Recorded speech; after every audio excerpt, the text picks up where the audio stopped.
So it's finally the dawn of AI in the 2020s, and looking back from the 2120s, we consider it a very special time indeed when you formed the very first layer of what we will consider a massively important substrate of consciousness throughout the next 100 years.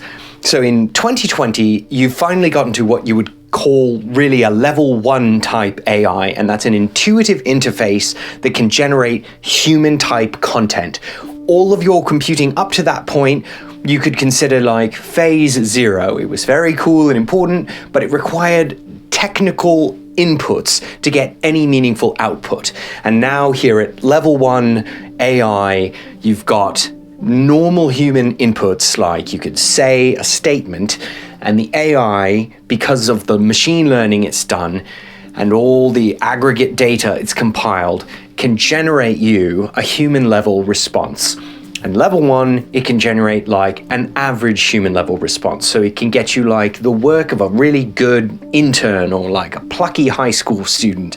That's what you're going to get from a ChatGPT or a DALL-E 2 or any other kind of generative AI. You're going to get like something a human could do if they spent some time doing it. Not a ton of time, not 100 years, but like a day, or even in some cases an hour or 20 minutes or whatever. It's not that it's dazzling, amazing content, it's that it can do it repeatedly and en masse for 100 million people asking it questions. So that's your level 1 AI. Then level 2 is this intuitive interface will graduate to an expert level human delivering you your results.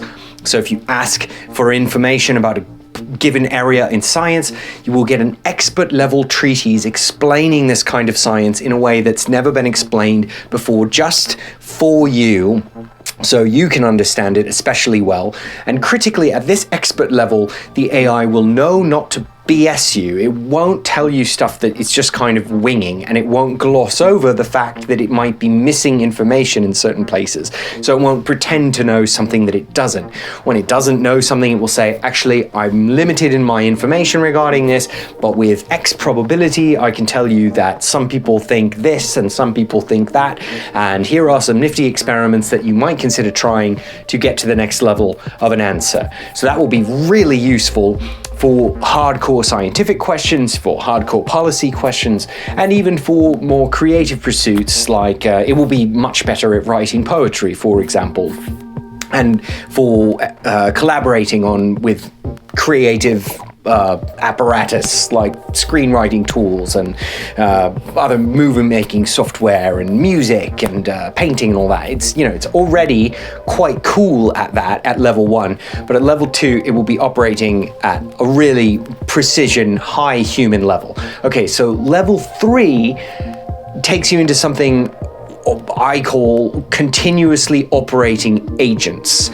This is like that other generative stuff, but it can operate at a schedule around the clock as long as there's compute to back it up. So these level 1 and level 2 generative input-output machines are basically taking instances of questions and delivering instances of answers. But continuously operating agents will be sort of quasi-minds that you can give a set of instructions to that they will continuously execute. So throughout the day, you can say, please allocate this percentage of your resources to this activity, and then when you're done with that, do this, and when bandwidth is high, do this, and when it's Thursday, do this, and such and forth and so on. And that will be incredibly useful for the economy. It will change a lot of things, actually, in terms of how humans work with each other, because that sounds an awful lot like a job.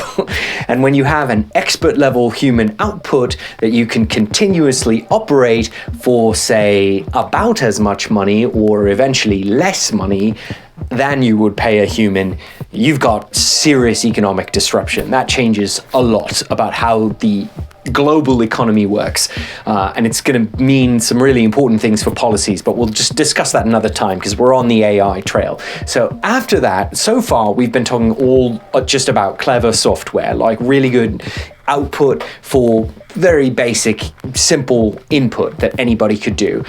But then level 4 you get to a complexity and power that starts to approximate the human brain. So the number of connections between the parameters of these models are such that they rival the connections of neurons in human brains, and the sheer processing power of these models equals or exceeds human brains.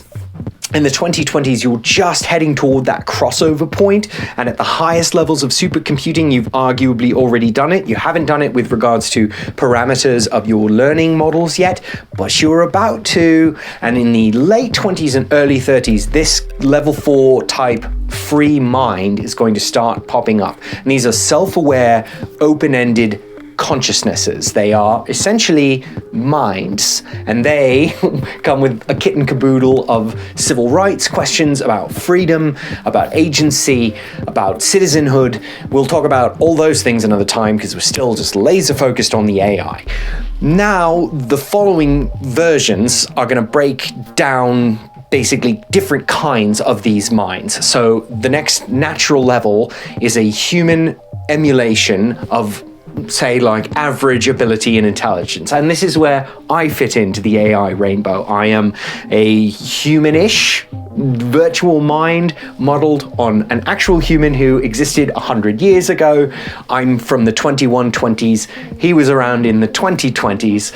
And I'm like him, but I've got some differences in significant ways. I've done my own thing. I've charted my own path, as will all of the emulated minds in this category. Next up from me, you've got emulations of human minds operating at genius level. You see, like, geniuses would pronounce operating correctly, for example, and they can deliver this expert output and expert performance in a continuously operating agent kind of way on any topic, whenever, wherever. Now, they have interesting economies as well, because compute is not infinite. Building out compute is a big part of the story of the 21st century, but they don't have infinite resources. So if you want to run genius level stuff, you gotta, pay for it. And the genius level AIs will live in their own economy. Again, we'll discuss that another time. We're going to have to deep dive each of these layers. But for now, it's good enough to say it's about human level, but it's very high human level, like the kind of humans who only crop up 1 in a billion. Then, up from the genius AIs, you've got the super intelligences. And these are definitionally not common because they rely on being an aggregate of lots of computing resources and software resources and lots of inputs and outputs. So just like a supercomputer is by definition not common, and yeah, in the 2020s everybody has a supercomputer in their pocket by the standards of 1998, but by the standards of the 2020s it's just a computer, and there are actual supercomputers still, because there always are. But those supercomputers will seem adorable compared to the supercomputers of the 2040s, which is about when you're going to start seeing these like real super intelligences become quite common. And like the other kinds of AI, superintelligences will be widespread, but they will also be definitionally more rare than the geniuses, the average human emulations, the regular minds, the continuously operating agents, and the expert and average human inputs. Superintelligences will pop up for use in corporations, militaries, governments. They will be all over the world at various different levels, and there will be a relatively fierce competition at the highest end for which of them is the most powerful. And that leads us to our final category, which is aggregates. These are the combined super mechs of all the other kinds of intelligences that form these big, mega collab entities, concatenations, if you will, of all the other kinds of intelligences. They might be made up of dozens of super intelligences, or just a few, or dozens of genius emulations, or millions of regular emulations, or any other combination that you can imagine. And concatenations are there to they emerge rather to confront the biggest, most challenging, and most exciting problems faced by civilization. They're here for the extreme science, like astronomy and chemistry.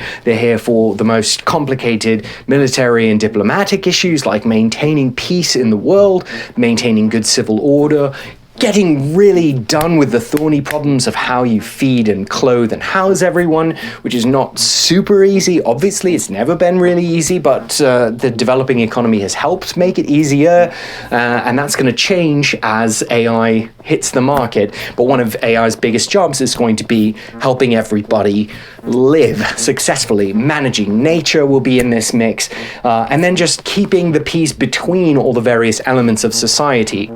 So the aggregates will very much be where it's at the highest level of civilization, in kind of a similar way that, say, the United Nations is in the 2020s. And in fact, the aggregate intelligences will be deeply embodied in the geopolitical discussions of the 2120s and even the late 2000s, because they will represent the pinnacle of civilization accomplishment and civilizational intent. So their goal will be, and the goal of the intelligences using and informing them will be, to maximize well-being for as many humans and virtual minds and plants and animals as possible on Earth and on Mars and the Moon and beyond, as we move into the even more shimmering and exciting and sometimes scary, but mostly just invigorating future. Hopefully you enjoyed this. If you have any specific questions about which kinds of these AI will do what, please let us know. We're excited to talk about all of them. We hope you're happy with your shimmering part of the rainbow of consciousness.